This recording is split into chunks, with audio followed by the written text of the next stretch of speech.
ఏ చోటైనా నీతో లేడా కాచే పైవాడు, నీ నీడై జాడై చెలికాడై నడిపిస్తూ ఉంటాడు.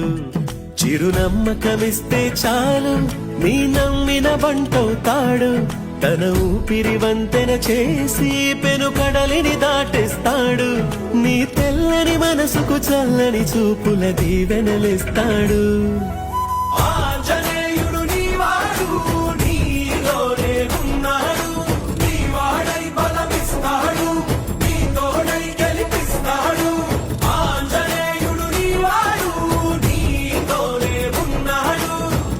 భగవద్గీత అంటే ఉత్తి పుస్తకమే కాదు, మనం తెలుసుకోవాల్సిన జీవిత సత్యం.